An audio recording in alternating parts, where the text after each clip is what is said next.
Shalom Pak Tim. Shalom Pak Luki. Wah, ini saya tuh kalau ketemu Pak Tim ini selalu senang. Saya juga senang. Gitu ya, oh puji Tuhan. Ya, Iya. ya, Thank you Pak Tim di tengah-tengah kesibukan melayani, mengembalakan jemaat dan yang lain-lain Ya. masih bersedia, berkenan mampir untuk ngopi bareng sama-sama saya hari ini. ya, makasih. Satu kehormatan bagi saya juga bisa hadir. Ya, saya udah beberapa kali nonton ngopi bareng. Wah, Ya, menarik wah, dan ya sungguh kehormatan bagi saya untuk bisa mengisi salah satu sesi. Wah, mantap Pak Tim. Ya. Tahu nggak Pak Tim kenapa saya minta Pak Tim datang? Nggak tahu. Karena kan program kita ini ngopi bareng ya. Ya, Ya memang sih itu akronim, ngobrol seputar teologi bareng-bareng. ya. Tapi ada kata ngopinya.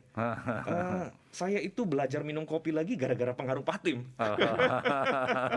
Waktu di Singapura. Nah itu dia justru. Jadi Ya. rasanya karena hosting program ini begitu ya. Ya. Rasanya nggak lengkap kalau belum undang Pak Tim begitu Ya. sebagai yang memprovokasi saya untuk kembali minum kopi. Iya. Oke, ya. Iya. Pak Tim, bagaimana kesibukan mengembalakan di GKI Puri nih Pak ya? Sudah jalan berapa tahun nih Pak ya?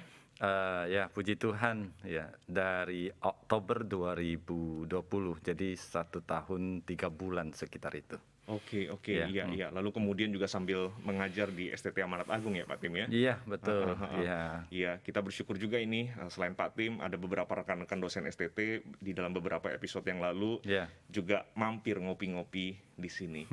Iya, ini sebenarnya ada banyak yang kita bisa obrolin sebab gimana ya? Mantan dosen saya dulu, mantan Enggak, rekan seladang di Singapura dulu Pak Tim ya. Iya, iya. Apalagi ya? Tapi nggak jadi mantan teman karena kita masih berteman dulu. ya, ya. Iya. Iya. Iya, sekali lagi thank you Pak Tim buat waktunya. Nah, kita akan ngobrol-ngobrol lebih lanjut ini Pak Tim Iya. seputar sebuah acara atau season atau momen yang Ya. menarik sekali yang menggembirakan begitu, yang penuh dengan sukacita. Pak Iya. Timnya pakai merah udah. Iya. Iya. Meriah. Nah sebelum ngobrol-ngobrol kita berdoa dulu ya Pak Tim ya. Baik. Mari kita berdoa. Terima kasih Tuhan untuk kesempatan kami boleh bersama-sama ngobrol dengan hamba-Mu Pendeta Timotius Fu. Kami bersyukur untuk waktu ini dan kami berdoa mohon Tuhan memberkati obrolan kami Ya. supaya di dalam obrolan kami boleh semakin hari semakin mengenal Tuhan dan semakin hari kami semakin mengenal Tuhan, semakin hari semakin kami tahu apa yang harus kami lakukan sebagai anak-anak Tuhan, dan semakin hari kami semakin mengerti apa yang Tuhan ingin sampaikan untuk kami boleh ketahui. Terima kasih Tuhan, di dalam nama Tuhan Yesus kami serahkan obrolan ini. Amin. Amin. Nah Pak Tim, Ya. kita akan ngobrol soal Chinese New Year atau Imlek begitu ya. Kungsi.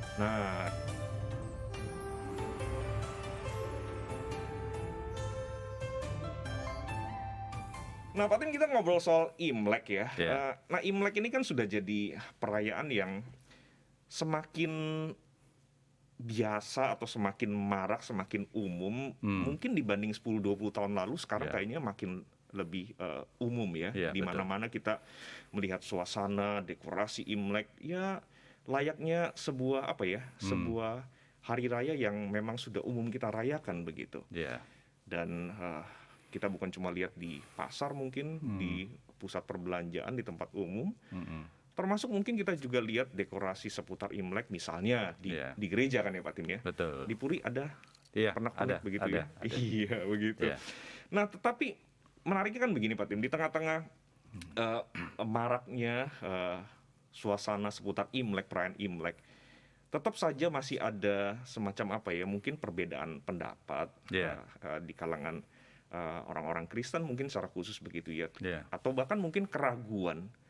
Sebenarnya perayaan Imlek ini bagaimana gitu? Apakah perayaan Imlek ini sesuatu yang bertentangan dengan iman Kristen atau tidak? Ya. Atau sederhananya pertanyaannya, boleh nggak sih orang Kristen itu merayakan Imlek begitu? Iya. Dan kalau boleh, kenapa? Kalau tidak, kenapa misalnya gitu kan Pak Tim ya? Iya, Nah iya. gimana Pak Tim? Nih. Ya, thank you Pak Luki. Ya. Saya kira pertanyaan yang sangat valid ya, karena seringkali ya sebagai pendeta, saya kira Pak Luki juga sering ditanya pertanyaan seperti ini. Iya, Apakah kita orang Kristen orang Tionghoa yang Kristen boleh merayakan Imlek. Nah betul Pak Tim, karena Iya. saya minta tolong Pak Tim sekarang, saya minta Pak Tim supaya bisa bantuin saya jawab. Iya, kalau mau jawab secara langsung, Ya. ya jawabannya adalah boleh. Orang Tionghoa tetap boleh merayakan Imlek meskipun dia sudah menjadi orang Kristen. Ya, alasan yang paling sederhana sebenarnya awal mula perayaan Imlek itu tidak terkait dengan agama apapun juga. Kalau mau ditelusuri kepada sejarah, ya kita tidak tahu awalnya kapan. Tapi menurut beberapa literatur, sejarah terawal perayaan Imlek itu sekitar 3.500 tahun yang lalu. Nah, Panjang pada ya, Pak. waktu itu ya boleh dikatakan hampir ya tidak ada satu agama pun, ya saya kira kecuali Kristen, kecuali Yudaisme, yaitu Ya. Alkitab Perjanjian Lama, Ya. atau agama-agama yang ada di daerah timur dekat kuno pada waktu itu. Tapi di timur seperti China, Jepang, Korea, ya daerah Oriental, pada waktu itu hampir tidak ada agama besar. Karena itu, jadi perayaan Imlek sebenarnya itu adalah sebuah tradisi.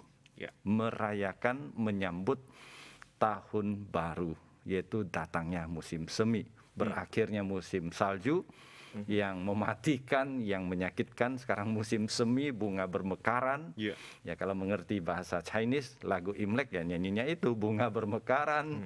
Ya kemudian suasana senang, hidup datang kembali. Ya. Akhirnya kungsi-kungsi. Setelah kungsi-kungsi angpau.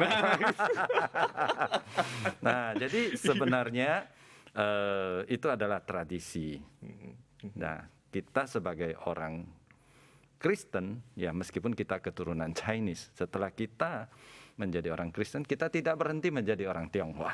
Kita tetap menjadi orang Tionghoa, sehingga ya kalau mau ditanya singkatnya, tegasnya adalah kita boleh merayakan.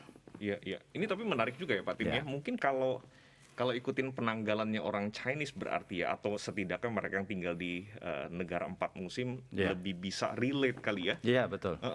Nah kita ya tidak melihat secara langsung relasinya begitu, karena kita mungkin tidak ada musim semi atau yang sejenisnya begitu ya. Betul betul. Nah iya Pak Tim. Tapi kan yang menarik begini ya, meskipun mungkin pada awalnya perayaan Imlek itu adalah sebuah perayaan yang sifatnya tradisi, yang tidak berkaitan dengan sebenarnya keyakinan atau kepercayaan apapun begitu ya. Nah di dalam perjalanan waktu ini kan lalu kemudian mulai muncul kaitan-kaitan begitu betul. dengan keyakinan tertentu, kebiasaan tertentu begitu ya, atau kepercayaan tertentu begitu. Nah apakah ini memang sesuatu yang normal, wajar terjadi kepada semua tradisi kebudayaan manusia begitu Pak? Iya, ya saya kira pertanyaan yang baik ya. Kita lihat di mana ada manusia, di situ ada kebiasaan. Kebiasaan yang dilakukan terus-menerus oleh kelompok yang besar akhirnya berubah menjadi tradisi. Nah, kemudian tradisi membentuk, ya kita katakan salah satu unsur yang sangat penting yang membentuk worldview, yaitu cara manusia memandang dunia. Baru kemudian membangun konsep nilai dan membangun perilaku manusia. Nah, semua tradisi itu pasti berkembang. Ya, jadi manusia dan tradisi itu saling mempengaruhi. Manusia mempengaruhi tradisi dan tradisi mempengaruhi manusia. Oleh sebab itu, ya saya percaya semua tradisi itu pasti akhirnya terkait baik langsung maupun tidak langsung dengan kepercayaan tertentu. Ya, jadi saya setuju. Hampir semua tradisi yang ada, kalau tidak hati-hati, itu bisa ya mengandung unsur kepercayaan. Biasanya unsur kepercayaan itu masuk melalui dua cara. Cara pertama adalah menyusup. Ya, jadi tradisi-tradisi itu disusupi dengan kepercayaan tertentu.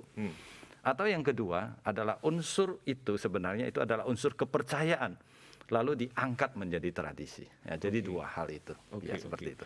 Iya, berarti kalau kita balik ke obrolan kita Pak Tim tentang Imlek, sebenarnya kita mesti sadar ya menurut saya bahwa mungkin atau sangat mungkin sekali ada banyak kebiasaan-kebiasaan seputar Imlek yang kita ketahui, yang kita mungkin lihat secara langsung dalam kehidupan kita sehari-hari, yang mungkin tadinya awalnya nggak ada kali Pak ya, Ya, karena perkembangannya belum sampai ke sana begitu ya. ya, Atau bahkan hal-hal yang terkait dengan kepercayaan-kepercayaan tertentu tadinya ya juga nggak ada, tapi ya. somehow karena berkembang seperti kata Pak Tim tadi ya, budaya itu selalu berinteraksi dengan manusia begitu ya, lalu muncul kaitan-kaitan dengan kepercayaan-kepercayaan yang akhirnya diwarisi sampai hari ini begitu ya Pak Tim Ya, ya. betul. Ya. Jadi tadi di awal saya mengatakan orang Kristen ya boleh merayakan Imlek. Ya. Tapi setelah kita percaya kepada Yesus Kristus, maka kita harus merayakan Imlek mungkin berbeda dengan cara orang yang belum percaya pada Tuhan Yesus. Ya, Nah, salah satu caranya adalah kita memandang Imlek dengan konsep nilai yang berbeda. Kita menjalankan tradisi-tradisi yang disebut so-called tradisi ya, dengan ada satu lensa kacamata yang baru yang berbeda. Sehingga ya kita merayakan dengan konsep yang berbeda, dengan cara yang berbeda, kemudian dengan tujuan yang berbeda. Ya, ya. Nah ini menarik ketika bicara soal lensa nih kan Pak Tim, Ya, lensa yang berbeda ini ya. Ya. Nah secara umum boleh nggak Pak Tim dijelaskan sedikit lensa yang seperti apa begitu ya, yang menjadi paradigma, yang menjadi apa ya, ya cara pandang yang seharusnya begitu ya merayakan Imlek ini sebagai orang Kristen. Betul, ya. Ya sebagai orang Kristen saya kira kita kembali kepada hukum utama yang diajarkan oleh Yesus Kristus. Kasihilah Tuhan Allahmu dengan segenap, kasihilah sesamamu manusia seperti dirimu sendiri. Ya. Dan saya kira itu menjadi dasar worldview, yaitu lensa kita memandang dunia. Termasuk dasar lensa kita memandang segala tradisi, acara, kemudian hal-hal yang terkait dengan Imlek.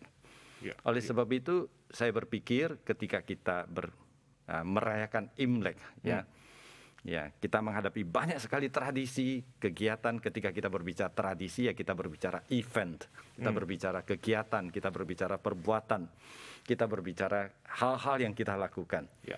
Nah, saya kira kita mensortir dengan dua lensa ini. Yang pertama, apakah ini kegiatan yang mengganggu cinta kita kepada Tuhan? Yang kedua, apakah ini membuat kita kurang mengasihi sesama? Ya, jadi dua lensa itu secara garis besar ya. Ya, jadi lensa kita adalah apakah ini memuliakan Tuhan? Yang kedua adalah apakah ini menjadi berkat bagi sesama? Ya.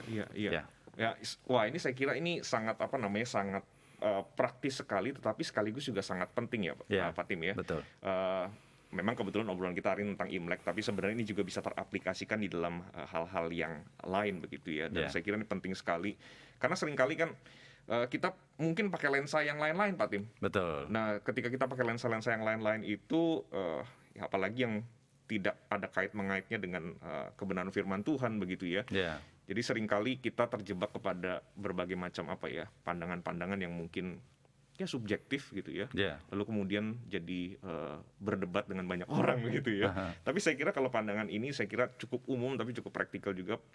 Dengan dua pertanyaan tadi, apakah perayaan ini mengganggu cinta kita dengan Tuhan, dan yang kedua apakah perayaan ini mengurangi kasih kita kepada sesama. Good point, menarik sekali ya. Nah, Pak Tim, ketika kita bicara soal Imlek, bicara soal tradisi, kebiasaan, ya tentu tidak terlepas dari hal-hal konkret yang kita lakukan. Tindakan-tindakan konkret. Iya, tindakan-tindakan konkret yang kita lakukan atau yang kita lihat orang lain lakukan, yang mungkin dilakukan oleh kakek nenek, orang tua kita, dan mungkin kita juga begitu, karena kita lahir di tengah-tengah khususnya keluarga Kristen yang Tionghoa begitu ya. Nah, kan ada banyak kebiasaan Pak Tim seputar Imlek ya. Misalnya yang dulu, yang setidaknya yang saya tahu, yang mungkin cukup umum begitu ya, kebiasaan bersih-bersih rumah ya. Tetapi tidak dilakukan di hari Imlek itu sendiri begitu kan Pak Tim ya. Sampai berapa lama ya? Saya biasanya 10 hari sebelumnya sudah mulai boleh. 10 hari sebelumnya sudah mulai boleh. Oke. Lalu kemudian umumnya orang 10 hari sebelumnya membersihkan. Lalu kemudian saya dengar juga katanya ada yang bahkan mengatakan tidak boleh keramas di harinya atau mungkin berapa hari sebelumnya mungkin betul. Begitu ya. Lalu sebisa mungkin memakai baju yang indah, yang merah ini baju begitu. Baru. Baru juga, dan mungkin menghindari Meriah. warna tertentu kali Pak Tim Ya, ya, betul, misalnya begitu ya. Dan saya kira masih ada banyak lagi, dan variannya ini, wah ini kok tiba-tiba pakai kata varian, sebab dengar kata varian ini sekarang umum di tengah-tengah pandemi ini Pak Tim ya. Ya, variannya ini kan bisa apa ya, bisa macam-macam ya Pak Tim ya. Misalnya tempat kelahiran saya di Kalimantan Timur mungkin akan sedikit berbeda dari tempat Pak Tim di Kalbar, meskipun kita sama-sama Kalimantan dan mungkin berbeda dengan yang di Pulau Jawa misalnya begitu. Nah, Pak Tim boleh share sedikit nggak berdasarkan pengetahuan, pengalaman, mungkin tidak bisa mewakili semua varian-varian tadi begitu ya, tapi boleh nggak share sedikit kebiasaan-kebiasaan apa sih di musim Imlek ini yang berpotensi atau cenderung tidak selaras dengan lensa kita sebagai orang Kristen yang merayakan Imlek? Ya, pertanyaan yang sangat praktis, ya sangat relevan, tapi sulit dijawab. Tapi saya akan coba menjawab. Ya. Itulah sebabnya saya undang Pak Tim buat ngopi kan Pak Tim. Ya, saya setuju. Banyak sekali kegiatan-kegiatan, saya katakan hal-hal praktis yang kita lakukan seputar mulai dari menyambut Imlek, hari Imlek itu sendiri sampai kepada hari ke-15 yaitu Cap Gome. Itu disebut penutup daripada Imlek. Ya. Nah, di antara semua kegiatan itu saya bagi menjadi 4 kelompok. Kelompok pertama adalah kelompok yang bagus. Jadi selama perayaan Imlek banyak sekali kebiasaan yang bagus. Dan itu adalah sesuai dengan pengajaran Alkitab. Dan itu harus kita terima, kita jalankan, bahkan kita wariskan kepada anak cucu kita. Ya, saya kasih contoh. Ya, Imlek kita suka berkumpul dengan keluarga. Nah, itu adalah sesuatu yang bagus dan itu diajarkan oleh Alkitab. Sebagai anak Tuhan, ya kita bersekutu. Jadi keluarga berkumpul pulang pada waktu Imlek, kemudian makan makanan malam. Ya, itu namanya Tuan Yuan Fan. Ya, itu namanya makanan ya keluarga bersekutu bersama. Itu yang baik. Nah, ini agak menyimpang sedikit. Nah, seringkali saya melihat ya kita orang Tionghoa kadang-kadang melakukan satu hal yang bersifat ironis, yaitu ketika orang tua kita masih sehat, disuruh berkumpul, pada nggak mau. Ya, ada bisnis lah, ada trip lah, ada anak sekolah lah. Kapan orang Tionghoa itu biasa berkumpul lengkap? Ketika papa mama sakit keras, atau bahkan maaf, ketika papa mama sedang meninggal. Pada waktu itu kumpul paling lengkap. Itu sudah terlambat. Nah, Imlek adalah masa yang baik. Jadi saya kira itu sesuai dengan pengajaran Alkitab. Hal-hal yang baik adalah selama Imlek kita saling mengucapkan selamat. Ya, kongsi mengucapkan selamat. Bukankah Alkitab juga mengajarkan supaya kita mengucapkan, memikirkan hal-hal positif dan mengucapkan berkat kepada sesama. Itu adalah hal-hal yang baik. Kemudian hati yang bersukacita. Ya, cuma harus ingat sebagai anak Tuhan kita juga harus ingat bahwa ketika kita mengucapkan berkat, berkatnya bukan dari manusia, kita mengucapkan berkat dari Tuhan, sumber berkat kita dari Tuhan. Jadi ada hal-hal positif, ya termasuk di dalamnya, ya misalnya membersihkan rumah dan sebagainya. Meskipun di dalamnya ada unsur-unsur yang kontroversial, tapi saya berpikir ya karena kita sudah menjadi orang Tionghoa generasi yang jauh, banyak yang tidak mengerti sebenarnya apa artinya membersihkan rumah dan sebagainya.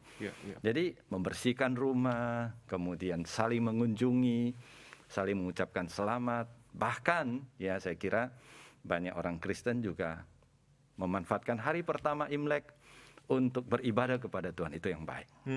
Itu kategori pertama. Oh, ini sebenarnya kalau kita betul-betul melihat ini dengan lensa Kristen ya Pak Tim ya. Ini tentu bukan hanya sekedar kebiasaan yang baik, tapi sebenarnya kebiasaan yang patut kita dilakukan sebagai orang Kristen begitu ya. Kebiasaan yang justru kalau kita praktekkan terus-menerus itu membentuk kita menjadi orang Kristen yang semakin hari semakin dewasa, yang semakin apa ya dalam tanda kutip, semakin menunjukkan karakter Kristen begitu ya Pak. Betul. Nah, saya membayangkan misalnya ya, ya kita ini kan manusia gampang lalai ya Pak Tim ya. Di tengah, jangankan sama keluarga yang tidak tinggal serumah, sama keluarga yang tinggal serumah aja kadang-kadang kita bisa lalai untuk sekedar belajar menikmati kebersamaan.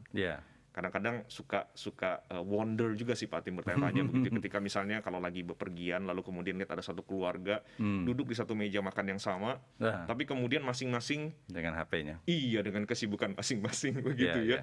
Nah, jadi sebenarnya kebiasaan di musim Imlek ini bisa menolong kita untuk kembali kepada apa yang lebih penting, yang lebih baik, yang lebih berguna, yang sebenarnya lebih alkitabiah juga begitu ya. Betul. Belajar menikmati kebersamaan kita, kesatuan kita sebagai keluarga di dalam Tuhan begitu. Betul. Ya. Nah, andai kata kita bisa selalu menggunakan lensa itu setiap kali kita merayakan Imlek, sebenarnya harusnya tiap Imlek kita bisa, ini semacam kayak naik kelas gitu ya Pak Tim, di dalam kedewasaan kita. Benar nggak Pak Tim? Betul. Jadi kita ambil contoh lah misalnya kebersamaan ya. Jadi kita bisa setiap tahun ya meningkatkan kualitas kebersamaan. Jadi betul. Tidak melulu kumpul makan. Jadi bisa tahun depan kita pikirkan kita tidak hanya makan tapi ada acara yang lebih. Misalnya saling mendoakan, saling menguatkan. Bahkan bisa kita kumpul bersama sebagai momen untuk mengabarkan Injil kepada anggota keluarga yang belum di dalam Tuhan. Iya. Oke. Ya, jadi tadi itu kategori pertama itu yang baik. Yang baik. Jadi prinsipnya saya percaya ketika Tuhan menyampaikan kebenaran kepada kita, satu-satunya kebenaran adalah Alkitab. Tapi Tuhan memakai banyak hal di dalam kehidupan untuk mengafirmasi kebenaran Alkitab. Salah satunya adalah tradisi. Itu. Yang kedua, nah kategori yang harus kita hindari, yaitu kategori yang membuat kita terkait dengan penyembahan berhala menurut lensa orang Kristen. Alkitab dengan tegas mengatakan kita hanya boleh menyembah Allah. Selain Allah tidak boleh kita menyembah apapun juga.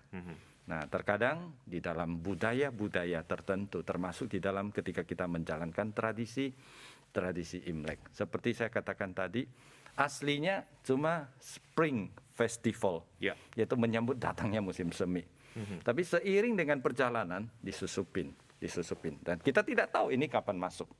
Karena di mana ada manusia, di situ ada tradisi. Dan di situ ada tradisi, di situ ada kepercayaan. Kepercayaan dan tradisi kadang-kadang sulit dipisahkan. Jadi disusupin. Ketika disusupin, maka orang menganggap ini kayaknya sudah menjadi bagian. Nah, jadi ada unsur-unsur yang membuat kita terlibat di dalam penyembahan kepada sesuatu objek, apakah itu manusia, apakah itu benda, atau yang kita sebut dewa selain daripada Tuhan. Contoh konkretnya dipandang dari sudut mata Kristen, tadi saya sebut lensa Kristen.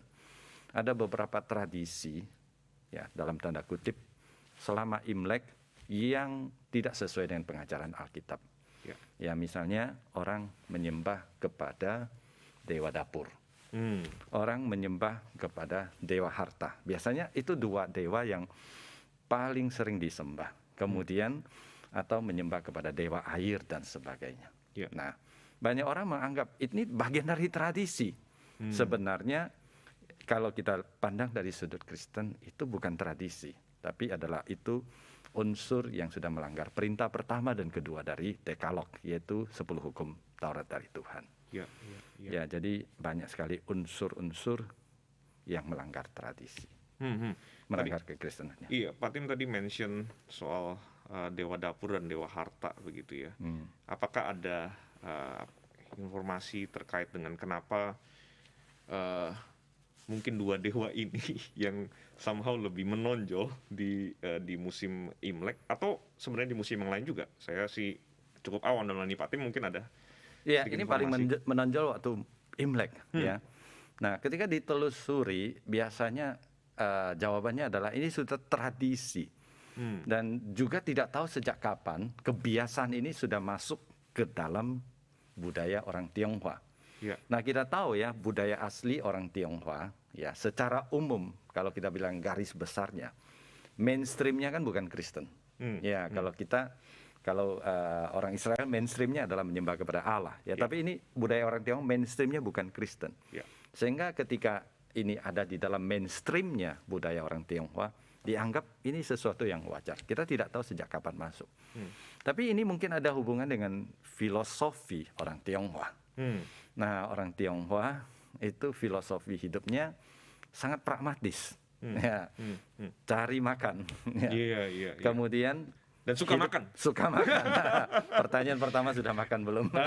Tadi sudah. Tapi kalau habis ini lagi boleh. Makan di mana? Nah, jadi filosofi orang Tionghoa itu adalah yang penting ada makanan. Ya, makan itu penting. Ya, yang kedua adalah takut miskin. Ya, takut dibilang orang miskin. Ya, termasuk ya sebenarnya ini adalah dibalik daripada itu adalah kita hidup di dalam budaya ini shame culture, yaitu budaya takut malu. Kalau kita miskin, kalau kita tidak punya makanan, kita dipermalukan. Oleh sebab itu banyak orang berharap tahun depan ketika memasuki 1 tahun yang baru, dapur kami selalu mengepul. Yang kedua, tabungan selalu penuh. Kalau begitu saya sudah bahagia. Nah, jadi pragmatis. Sepragmatis itu, kalau saya bisa makan, saya bisa cukup kebutuhan, dan saya cukup uang untuk makan, itu sudah bahagia. Nah, sebenarnya ya kalau kita mau kembali kepada makna hidup sesungguhnya, kebahagiaan sejati kan tidak datang dari apa yang kita makan, tidak datang daripada apa yang kita punya. Semua itu bersifat sementara. Ya, kebahagiaan sejati menurut Alkitab sebenarnya adalah ketika dosa kita diampuni oleh Tuhan yang mati bagi kita di kayu salib. Nah, pada waktu relasi kita dengan Allah sudah diperbaiki, itu adalah sumber kebahagiaan kita. Dan ketika relasi kita dengan Allah sudah diperbaiki, Allah tidak hanya mengampuni kita, tapi Dia menjadi sumber berkat kita. Dia pencipta langit dan bumi yang memberkati kita dengan segala harta, dengan segala makanan, dengan segala kebutuhan, bahkan memberikan kita kesehatan, perlindungan, dan sebagainya. Iya. Jadi sebenarnya apa yang Tuhan berikan kepada kita itu jauh melebihi apa yang kita pikir sebagai kebahagiaan yang tertinggi itu ya Pak Tim ya. Betul, ya. Jadi poin saya adalah sebagai orang Kristen ya, kita berusaha atau kita harus menghindari unsur-unsur penyembahan berhala. Kenapa? Bukan karena kita menganggap nah ini orang salah, tapi karena kita tahu ada yang lebih baik, yaitu Tuhan pencipta langit dan bumi yang kita percaya. Kalau kita sudah sembah ini, ya udah jangan sembah ini lagi gitu. Iya, betul sekali. Ya, toh sebagai orang Kristen kita sudah mengalami sendiri kan ya Pak Tim ya, anugerah Tuhan yang memulihkan relasi kita dengan Tuhan seperti yang tadi Pak Tim sampaikan, dan termasuk segala kecukupan juga dari Tuhan kita sudah alami begitu ya Pak Tim ya. Ya, wah ini saya kira ini penting sekali. Nah, ada kategori lain ya Pak Tim ya? Ketiga. Tiga, oke. Nah, ketiga itu juga harus dihindari oleh kita. Yaitu banyak sekali kepercayaan atau pengajaran yang dikatakan bersifat, ya saya sebut pakai tanda kutip, tahyul. Tahyul ya itu bisa positif bisa negatif. Nah, yang saya maksud tahyul itu adalah satu kepercayaan yang sumbernya tidak jelas, yang dimulai dengan katanya, kemudian ya punya embel-embel di belakang. Kalau kamu lakukan, moga-moga bawa rezeki, bawa berkat. Kalau kamu tidak lakukan, jangan-jangan kamu kena kutuk karena tidak melakukan itu. Nah, saya kategorikan ketiga ini sebagai kategori yang memperhamba manusia. Jadi banyak sekali termasuk kategori ini.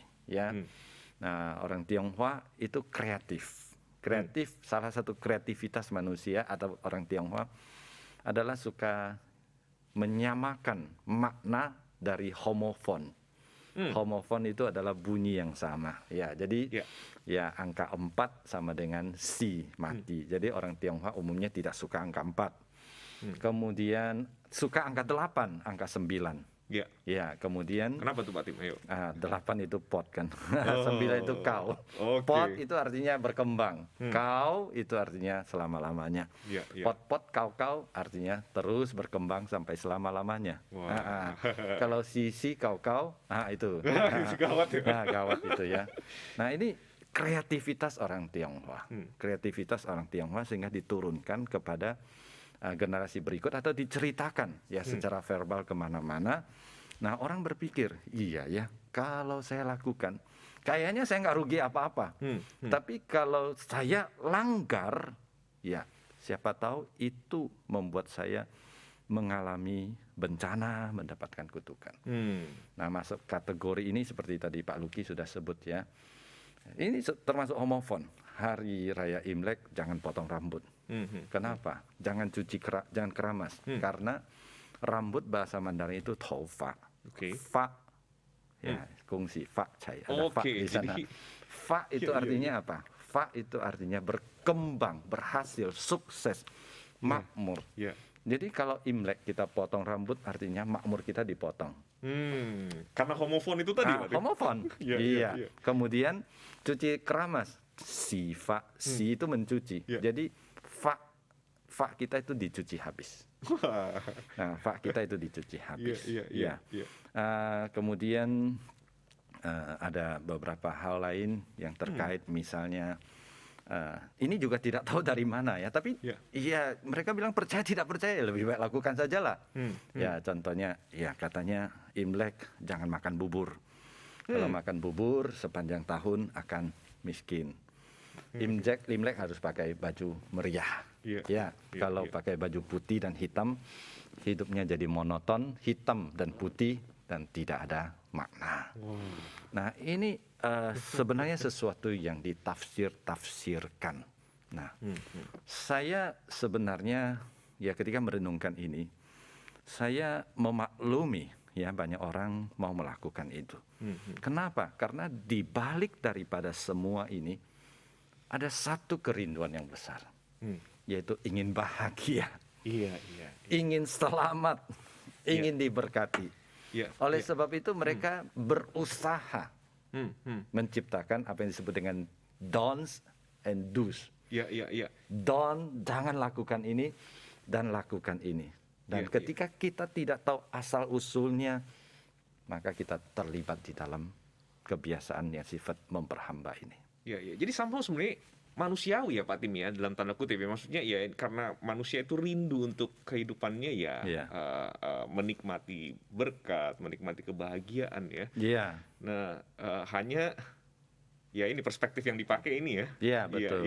Hanya menurut saya ya ini adalah sesuatu yang mungkin bisa saja ada cerita ada orang keramas waktu Imlek.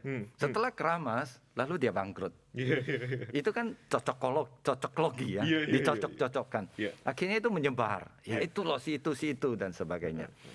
Nah, pada dasarnya sih saya tidak menyalahkan. Keinginan orang itu bahagia, itu baik.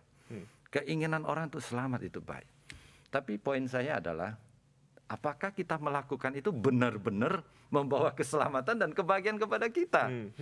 Nah, saya kira sebagai anak Tuhan kita jelas bahwa berkat kita datang dari Tuhan. Keselamatan kita datang dari Allah pencipta langit dan bumi. Betul. Nah, kalau kita sudah punya kepastian seperti ini, nah kita nggak usah ikut yang tidak pasti itu lagi. Jadi berkat kita itu datang dari Tuhan yang menciptakan rambut, bukan dari rambut. Berkat kita datang dari Tuhan yang menciptakan beras, bukan dia datang dari bubur misalnya. Ya, termasuk misalnya ya hal yang paling umum ya, misalnya orang-orang tertentu mengatakan Imlek tidak boleh menyapu. Ya, sebenarnya di balik itu kembali kepada harta dan keselamatan. Kalau menyapu, ya berkat akan disapu keluar. Homofonnya apa nih Pak? Homofonnya ada nggak ini? Enggak sih. Kalau enggak, ini nggak ada homofonnya. Tapi itu tradisi ya. Kembali kepada kepercayaan berkat. Nah, bagi saya, ya saya sebagai orang Kristen, saya percaya berkat saya tidak tergantung kepada sapu, tapi berkat saya tergantung kepada Allah. Yang mengasihi saya, yang mati bagi saya di kayu salib. Kalau dia sudah berikan nyawanya untuk saya, apalagi berkat lain, itu pasti akan mengikut di dalam kehidupan saya, perlindungan. Dan jaminan berkat dari Tuhan itu tidak bisa digagalkan oleh apapun tindakan kita ya Pak Tim. Betul. Jadi betul, saya kira itu poin yang tepat ya. Apa yang kita buat itu tidak menambah ya Tuhan memberkati kita dan tidak mengurangi berkat Tuhan kepada kita. Saya kira di dalam gereja kita sering mendengarkan kasih Allah kepada kita itu purna, sempurna. Betul. Nah, sehingga apa yang kita buat itu tidak membuat Tuhan kurang menyayangi kita atau membuat Tuhan terpesona kepada kita lalu mulai menambah menyayangi kita. Saya kira enggak begitu. Ya, kasih Tuhan itu stabil, sudah sempurna. Diberikan dengan sempurna kepada kita. Jadi sebenarnya pada dasarnya orang-orang Kristen adalah orang-orang yang bahagia kan Pak Tim? Karena jauh sudah lebih menerima bahagia. kasih, menerima berkat yang begitu luar biasa, yang sempurna itu. Nah, ini sedikit Pak Tim terkait dengan yang kategori ketiga tadi. Tadi kalau saya nggak salah ingat Pak Tim menyebut sebagai kebiasaan yang bisa memperhamba kita nih Pak Tim. Betul. Ini boleh dijelasin sedikit ini. Kenapa kalau kemudian kita melakukan ini justru sebenarnya kita jadi diperhamba nih begitu? Iya. Nah, kembali saya sebut memperhamba karena banyak orang melakukan itu bukan karena kerelaan, tapi karena ketakutan. Nah, jadi sebenarnya rumah udah kotor, mau sapu tapi nggak berani. Iya. Rambut apalagi pakai helm. Iya benar-benar. Udah ini, ini mungkin 15 hari nggak boleh keramas. Nah, jadi akhirnya melakukan itu bukan karena tahu apa pengajarannya, bukan karena yakin dan percaya, tetapi karena khawatir kalau saya melakukan ini mendatangkan sesuatu yang membawa kutukan, ketidakbaikan bagi saya. Iya. Jadi mengkhawatirkan sesuatu yang sebenarnya tidak perlu tidak kita perlu khawatirkan. khawatir, ya betul. Ya. Oke, iya. Saya kira Alkitab mengajarkan kepada kita kebenaran akan memerdekakan. Yes, benar kita sekali. sudah tahu kebenaran di dalam Kristus, maka kita merdeka. Kita sudah nggak perlu takut semua itu lagi. Betul. Kita tahu sumber kita dari Tuhan seperti saya katakan ya. Ya termasuk banyak orang Tionghoa juga meskipun sudah Kristen ya masih percaya kepada misalnya unsur-unsur Shio ya, tahu ya Shio. Ya, Shio ini sifatnya seperti binatangnya. Shio ini sifatnya seperti binatangnya. Saya katakan berkat kita itu datang dari Tuhan yang menciptakan binatang, bukan dari binatang. Iya, sifat kita itu ditentukan oleh Tuhan, bukan ditentukan oleh binatang. Jadi kebenaran itu memerdekakan. Jadi ketika lensa kita tahu bahwa sumber kita itu adalah dari Tuhan. Tuhan memberkati kita supaya kita menjadi berkat bagi sesama. Maka kita bisa mensortir banyak sekali hal yang tidak perlu. Iya, ngomong soal Shio ini apakah ada kaitannya dengan itu Pak, kayaknya tahun ini kan katanya tahun Tiger begitu. Apakah ada kaitan langsung? Jadi maksudnya karakter dari si binatang yang menjadi ikon tahun itu seringkali kan digambarkan juga dengan bagaimana kondisi kehidupan kita di tahun ini. Begitu ya? Iya, betul. Ya, saya kira ada satu poin yang penting ketika kita mempelajari budaya orang Tionghoa adalah cara berpikir orang Timur. Nah, saya sebut satu istilah yang agak rumit ya. Iya. Satu monisme yang dualistik. Ada satu dunia yang monis, satu dunia yang tertutup, dan di dalamnya ada dua kekuatan saling berharap. Yang digambarkan dengan yin dan yang, hitam dan putih. Jadi di dalam dunia ini kedua kekuatan itu terus berjuang, dan ketika kita mencapai keseimbangan di antara dua itu, maka kita hidup bahagia. Itu budaya, cara filosofi dasar orang Timur berpikir. Ada keluar pasti ada masuk, ada pagi pasti ada siang. Dunia ini terjadi perdebatan atau keseimbangan keluar masuk, hidup mati. Termasuk di dalamnya, di dalam dunia tidak kelihatan. Dunia orang mati mempengaruhi dunia orang hidup. Dunia orang hidup mempengaruhi dunia orang mati. Jadi kalau kita mengerti ini, kita bisa memahami mengapa banyak orang masih ke kuburan untuk sembahyang kuburan. Karena mereka berpikir dunia orang hidup mempengaruhi dunia orang mati, dan dunia orang mati mempengaruhi dunia orang hidup. Termasuk alam nyata mempengaruhi alam maya. Termasuk alam maya itu Shio itu, bintang, kekuatan itu mempengaruhi kita. Sehingga formasi bintang tahun ini atau Shio ini disebut dengan Shio Tiger misalnya. maka manusia yang lahir pada tahun ini akan dipengaruhi oleh sifat itu. Iya, iya. Ya, jadi dunia maya mempengaruhi dunia orang hidup. Dunia orang hidup nyata mempengaruhi dunia maya. Iya, Nah, iya, itu yang menjadi dasar sehingga banyak orang ya tanpa sadar terpengaruh oleh keyakinan seperti itu. Iya, betul sekali. Ya, ini ya memang butuh apa ya?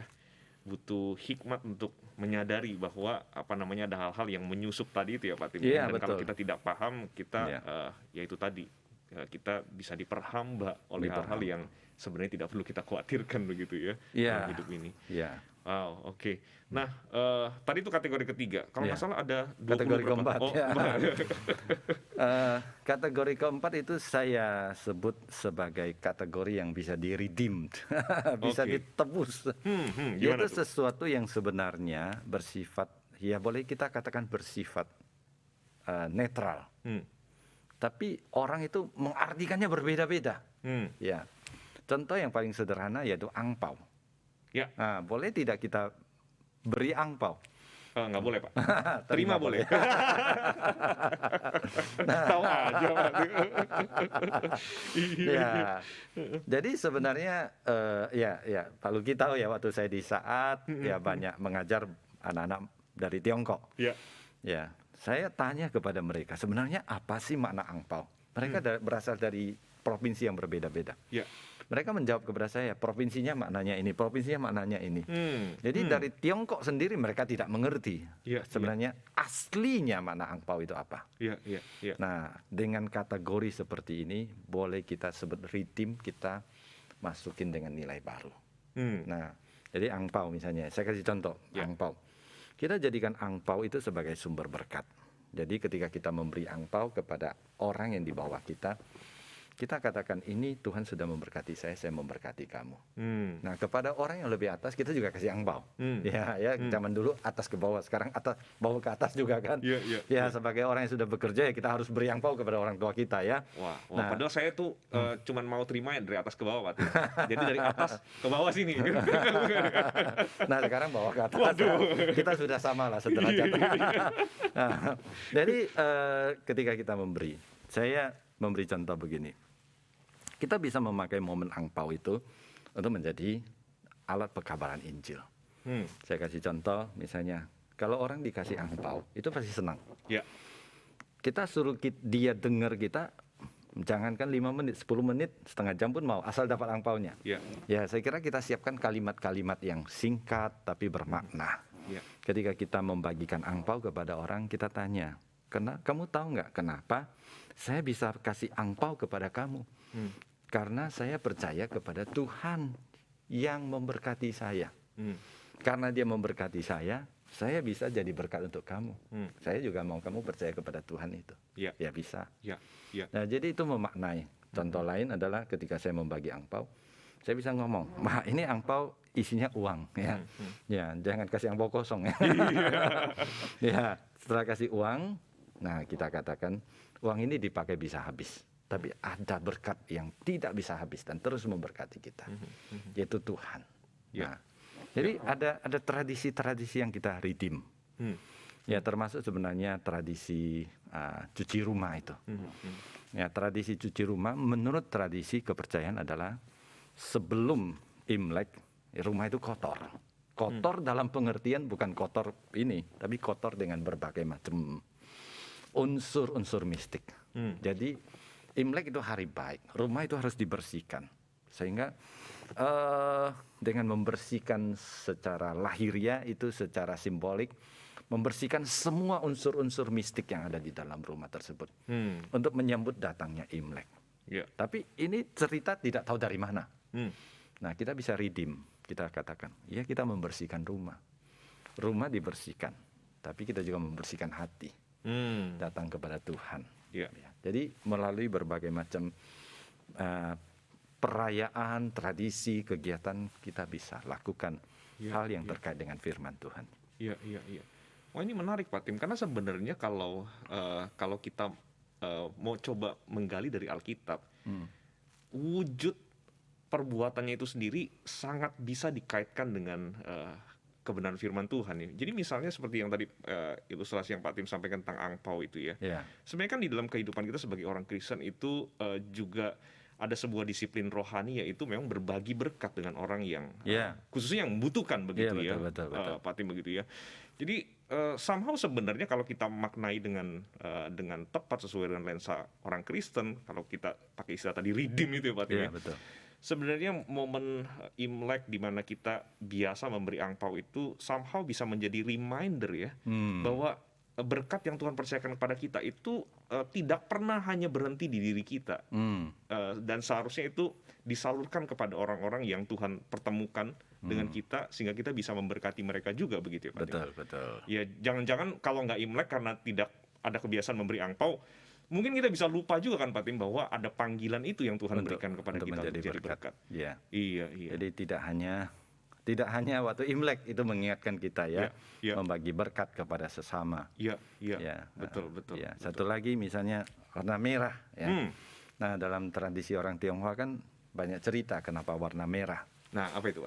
Tradisi yang mengatakan itu sebenarnya Nian itu adalah binatang buas. Makanya merayakan tahun baru Imlek itu namanya Kuo Nian. Nah, Kuo itu melewati. Nian itu berhasil kita lewatin.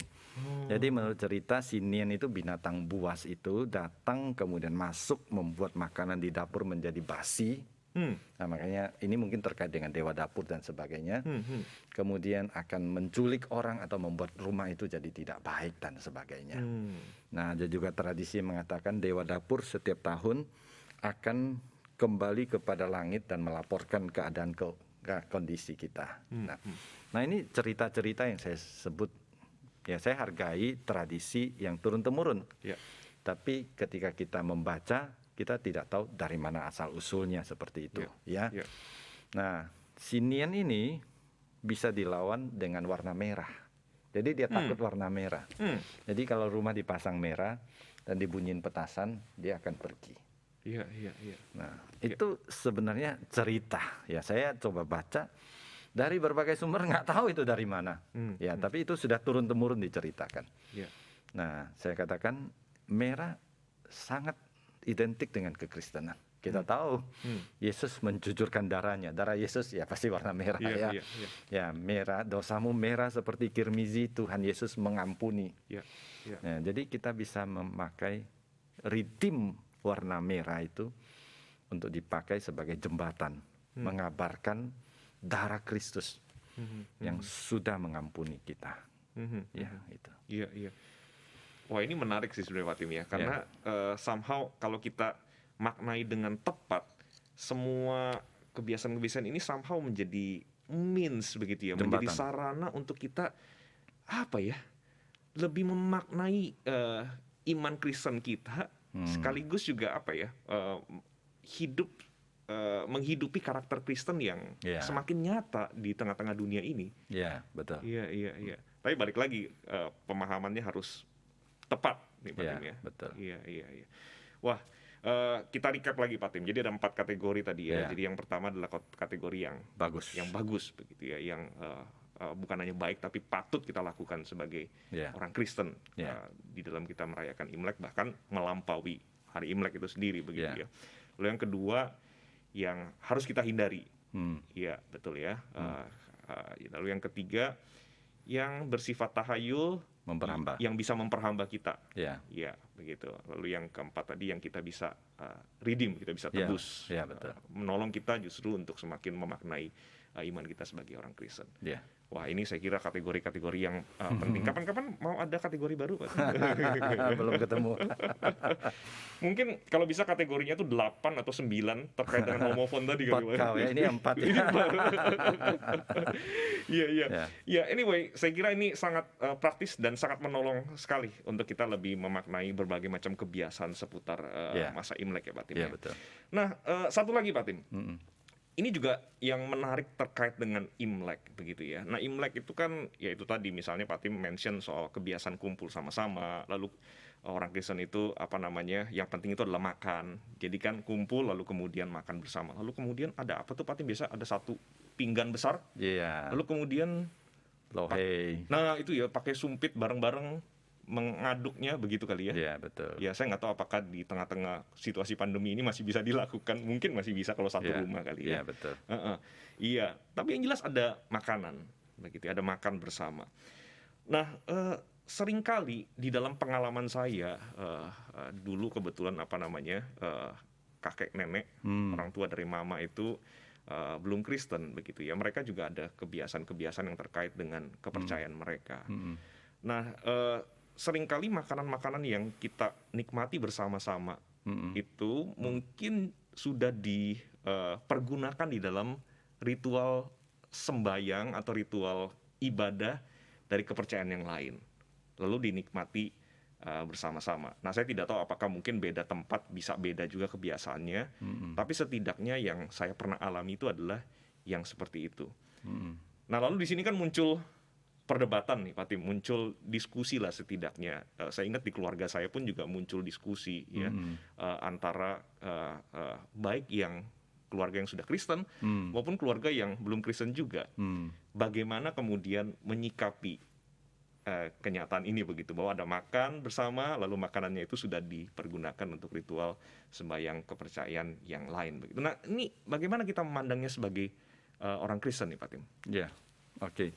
Saya kira pertanyaan ini juga diajukan kepada Rasul Paulus di 1 Korintus ya. Ya, pertanyaan tentang makanan yang sudah dipersembahkan sebagai sesajen dalam kepercayaan tertentu. Ya. Ini sangat real di dalam kehidupan kita sebagai orang Tionghoa.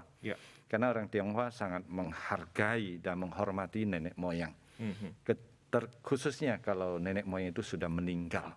Ya, itu lebih dihormati lagi, sehingga dalam kepercayaan hari-hari tertentu dipersembahkan kepada mereka untuk menikmati terlebih dahulu ya. Tapi kalau sudut mata Kristen, pengajaran Alkitab itu ya sudah kategori yang sudah dilarang karena melanggar perintah pertama dan kedua, jangan menyembah hal lain selain kepada Allah kita yang ada di surga. Jadi mempersembahkan itu sebagai sesajen itu sudah sesuatu yang dilarang. Iya, gitu sudah dilarang. Ya, kalau ikut mempersembahkan ya jelas tidak boleh. Karena itu sudah tindakan penyembahan berhala menurut pengajaran Alkitab. Nah, kemudian terhadap makanan yang sudah dipersembahkan kemudian dibawa pulang, apakah kita boleh makan atau tidak ya?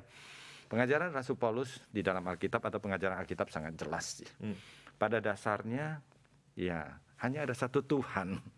Ya, kalau kita sudah percaya kepada Tuhan yang benar, nah kita tidak perlu tunduk kepada Tuhan apapun juga. Sehingga meskipun sudah dipersembahkan, sebenarnya hal itu tidak mempengaruhi makanan itu dari sudut pandang Kristen. Tapi itu teologis. Tapi dalam sudut praktika ada beberapa pertimbangan. Pertimbangan pertama bagi diri kita sendiri, apakah hati nurani kita terganggu? Kita sudah tahu itu sudah dipersembahkan lalu kita makan. Kalau kita tidak nyaman makan, kata Rasul Paulus, jangan makan. Yang kedua, apakah itu membuat orang-orang di sekitar kita itu tersandung? Kalau ada anggota keluarga lihat, udah tahu kamu orang Kristen tidak boleh makan seperti ini, karena pengetahuan mereka terbatas. Lalu kita makan, itu membuat dia tersandung. Lalu dia bilang, loh ini orang Kristen kok tidak konsisten. Kalau begitu saya nggak mau jadi orang Kristen. Rasul Paulus bilang, jangan makan.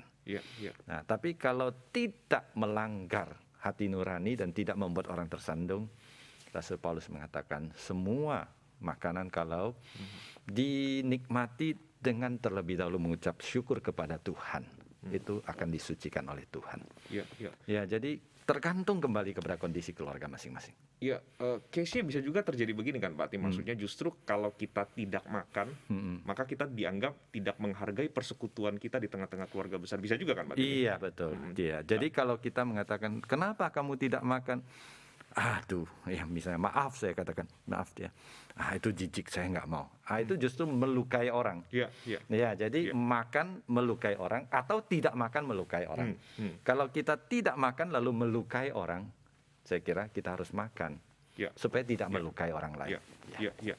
Nah, ini akan menjadi menarik sekali kalau kita balik lagi ke poin Pak Tim yang tadi ya, dua prinsip tadi itu kan. Maksudnya apakah di dalam kita merayakan Imlek khususnya sesuai dengan obrolan kita, kita itu kasih kita kepada sesama kita jadi berkurang begitu ya. Betul. Nah, jadi dalam hal ini berarti kita ingat lagi prinsip itu Pak Tim Iya, betul. ketika kita mau makan atau tidak makan, bukan melulu soal urusan saya mau atau nggak mau begitu Iya, kan, tapi betul. bagaimana sebagai orang Kristen saya menghadirkan kasih kepada sesama itu dan memprioritaskan itu Betul, kan begitu betul. ya Pak Tim Ya, ya. ya. Iya, Ya. iya, iya. Meskipun ya kalau ya saya kira konteks hal yang menarik yang Pak Lugi katakan yang kedua itu ya. Selama ini saya cuma pikir satu, yang Iya, satu iya. yaitu saya makan mempengaruhi orang. Tapi ya betul, kalau saya tidak makan membuat orang tersinggung ya. Iya, Meskipun mungkin secara hati nurani saya pilih tidak makan. Iya. Tapi kalau saya tidak makan, orang-orang sekitar saya, keluarga saya semua tersinggung. Saya harus mengalah dan saya harus makan. Iya. Karena itu supaya tidak mencederai kasih saya kepada sesama saya. Betul, Ya, betul. saya kira itu poin yang penting. Betul ya. Pak Tim. Sebab itu yang saya alami di keluarga dulu. Iya. Begitu. Justru kalau di keluarga saya, nah sekali lagi kan tadi saya kira saya mention variannya macam-macam begitu ya. Setidaknya varian di keluarga saya Ya. justru mereka merasa terganggu kalau kami tidak makan. Ya. Jadi kami merasa dan kebetulan Ya. di keluarga saya Pak, hati Ya. nurani kami sejahtera saja begitu ya, karena kami memahami Ya.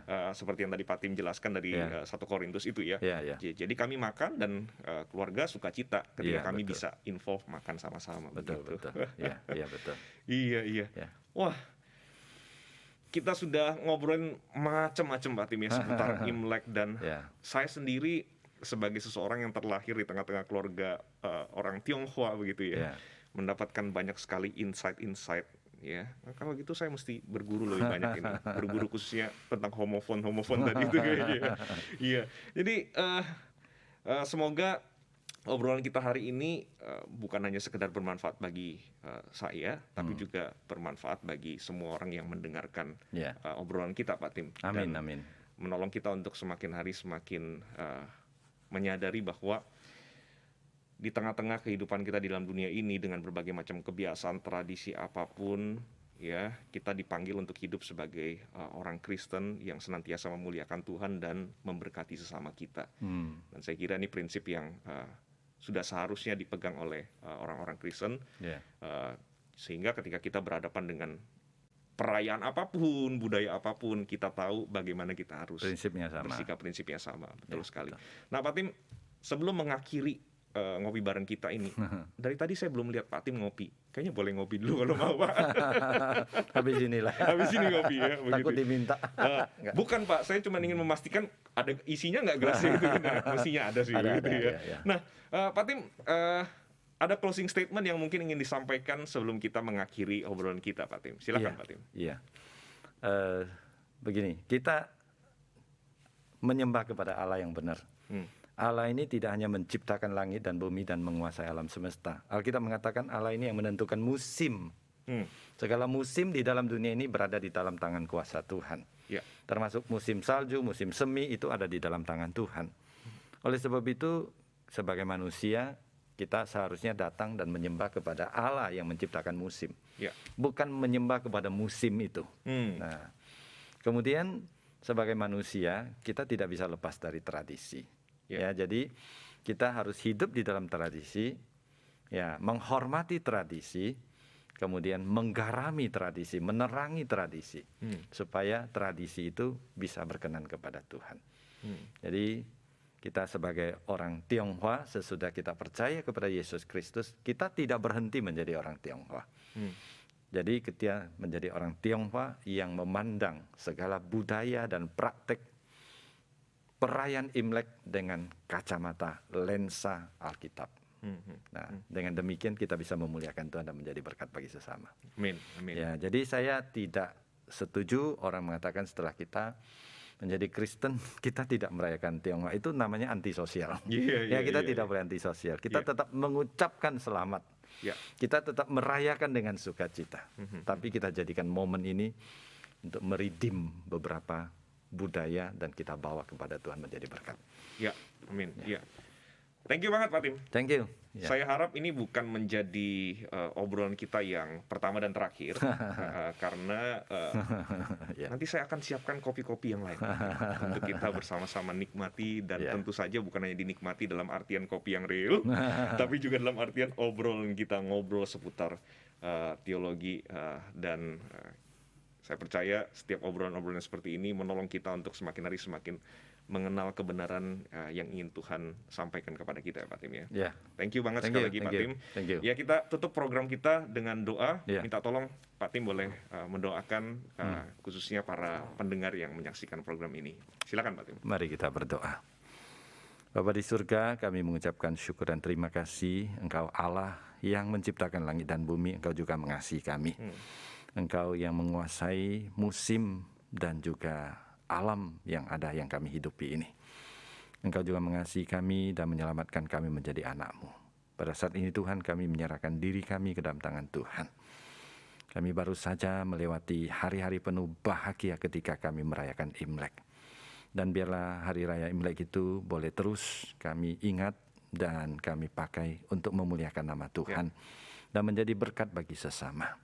Dan ketika kami melanjutkan kehidupan kami menghadapi tradisi apapun juga, kami selalu mengutamakan Tuhan dan memikirkan bagaimana memakai tradisi itu untuk lebih mengasihi sesama kami. Terima kasih Tuhan, demi nama Tuhan Yesus kami berdoa. Amin. Amin. Thank you Pak Tim. Tuhan Thank you. berkati selalu. Ya.